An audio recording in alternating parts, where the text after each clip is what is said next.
Bapak, Ibu, Saudara sekalian yang terkasih, apa kira-kira jawaban anak-anak saat ini jika ditanya mengapa Yesus lahir di kandang domba? Mungkin anak-anak ini akan menjawab, Bapak Yusuf dan Bunda Maria tidak punya uang untuk membayar tes swab atau PCR untuk bisa masuk ke rumah sakit.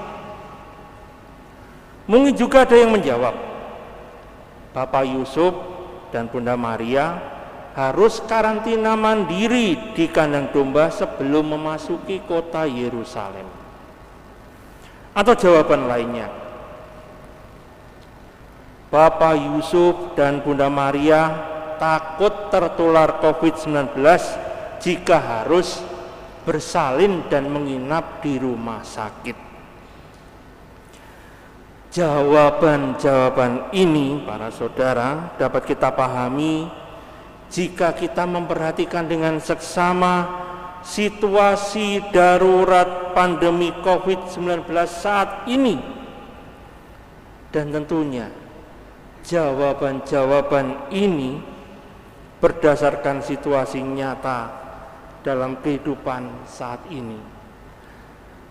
Namun, Bapak Ibu Saudara sekalian yang terkasih, kita tetap perlu merenungkan mengapa Yesus lahir di kandang domba.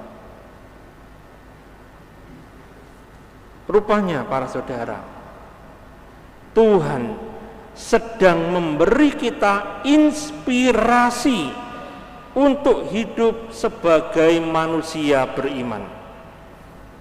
Apa itu inspirasi? Menurut Kamus Besar Bahasa Indonesia, inspirasi berarti ilham atau proses membuka pikiran sehingga menemukan ide dan gagasan yang baru. Inspirasi adalah sebuah proses yang mendorong manusia agar terangsang pikirannya untuk tergerak berbuat sesuatu, utamanya melakukan perbuatan yang berkaitan dengan sesuatu yang kreatif. Tuhan melalui peristiwa Natal sedang mengajar manusia dengan menggelitik pikirannya untuk menemukan sebuah nilai dan makna. Tuhan adalah guru yang hebat, yang memperlakukan umatnya sebagai umat yang cerdas dan mampu berpikir. Jadi Tuhan yang kita imani dalam Injil adalah Tuhan yang mengajak kita untuk menjadi manusia yang cerdas dan bisa menggunakan pikiran ini dengan cerdas dan penuh penawaran. Tuhan bukan sosok keras pembawa hukum yang selalu mengamat-amati pelaksanaan hukum sehingga manusia tumpul dan tidak mampu menggunakan daya kreatifnya. Daya kreatif atau daya mencipta pada dasarnya adalah kemampuan ilahi milik Tuhan yang diberikan kepada manusia.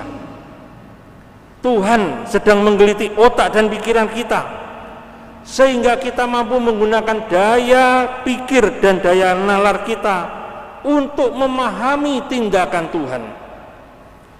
Dan peristiwa Natal mengenalkan kepada kita bahwa Tuhan sungguh maha asik. Jadi Tuhannya orang Katolik, Tuhannya orang Kristiani itu Tuhan yang maha asik, bukan Tuhan yang menakutkan dan sok jaga image. Tuhan yang mengajar kita dengan canda dan kekonyolan. Dan peristiwa Natal itu bisa menjadi humor yang dihadirkan oleh Tuhan. Dan mungkin karena peristiwa Natal ini kita juga menjadi tertawaan kalian ini menyembah Tuhan yang katanya menjadi manusia. Tuhan kok menjadi manusia? Bahkan manusia yang hina, manusia yang rendah, manusia yang miskin. Sebuah humor, sebuah kekonyolan bagi yang sulit mengimani. Nah, Tuhan yang maha segala memang berkenan tampil dan hadir dalam wujud manusia yang serba terbatas, bahkan manusia yang begitu miskin dan hina, seperti Yesus yang berasal dari keluarga Yusuf dan Maria, keluarga yang sangat miskin, keluarga tukang kayu yang penghasilannya tidak seberapa.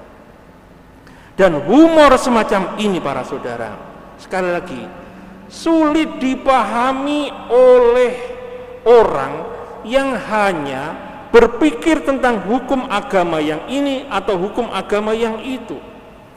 Sementara Tuhan sedang menunjukkan rahasia agung keselamatan sebagaimana dinyatakan dalam Matius 25 ayat 40 dan 45.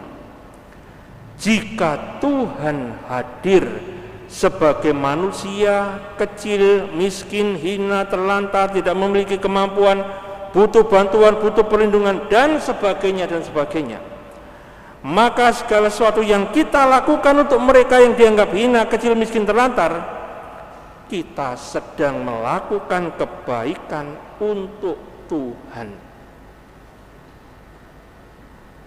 Jadi jangan membatasi kebaikan Tuhan hanya dengan beribadat dan memberi persembahan, hanya dengan doa-doa kita yang rutin. Itu belum cukup. Dalam peristiwa Natal, Tuhan menginspirasi manusia untuk meningkatkan daya kreatifnya dalam membantu sesama yang sedang menderita dan membutuhkan bantuan. Jadi saat ini kita ditantang, bisakah kita memberi bantuan kepada saudara kita yang sedang membutuhkan? Apa itu? Silakan pikir sendiri. Apakah cukup memberi bantuan saudara kita yang terpapar COVID hanya dengan sembako dan sebagainya? Apakah itu cukup? Mungkin kita perlu berpikir kreatif lagi untuk membantu mereka yang kadang-kadang terkucilkan gara-gara terpapar virus ini. Tuhan yang berbelas kasih menginginkan umatnya untuk menjadi manusia yang penuh kasih, bukan manusia yang kejam dan bengis yang selalu mengobral kekerasan terhadap sesamanya. Seperti yang diharapkan oleh Menteri Agama kita yang baru, Gus Yakut Khalil Komas, iman dalam beragama memang seharusnya menjadi inspirasi, bukan sekedar menjadi aspirasi. Aspirasi menurut Kamus Besar Bahasa Indonesia adalah harapan dan tujuan untuk keberhasilan pada masa yang akan datang. Agama yang hanya menghadirkan aspirasi, hanya menawarkan surga. Demi surga ini, orang menjadi tidak peduli dengan sesamanya, bahkan berani melakukan kekerasan atas nama surga. Iman yang menginspirasi sebaliknya adalah iman yang dengan kreatif membuat kehidupan di atas bumi seperti di dalam surga. Iman yang mewujudkan doa Bapa kami, yaitu kehidupan yang saling mengasihi di hadirat Tuhan yang penuh belas kasih dan kemurahan hati. Dan inilah inti Natal. Tuhan yang hadir sebagai Immanuel, Tuhan yang menyertai umatnya, adalah Tuhan yang berbelas kasih. Saudara, semoga Natal memberi kita inspirasi untuk hidup sebagai umat beriman yang saling mengasihi dan siap sedia membantu sesama.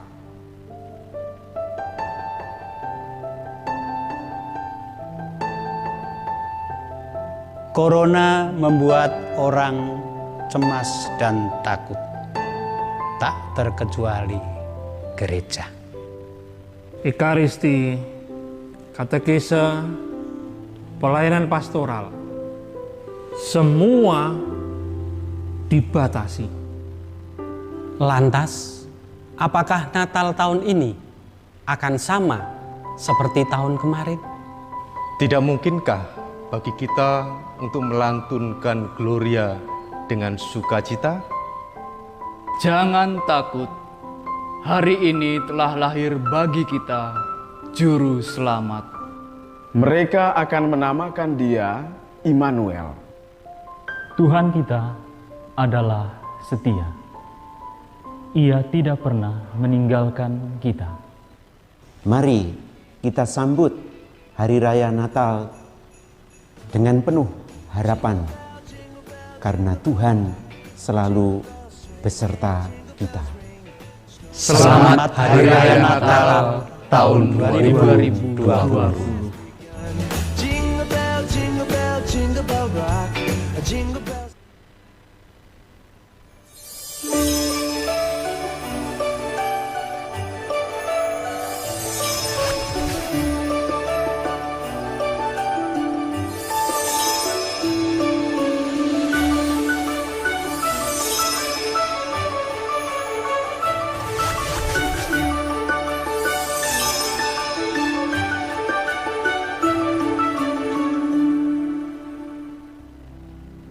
Kami, keluarga besar SMA Katolik Santo Paulus Jember, mengucapkan Selamat Hari Raya Natal dan Tahun Baru.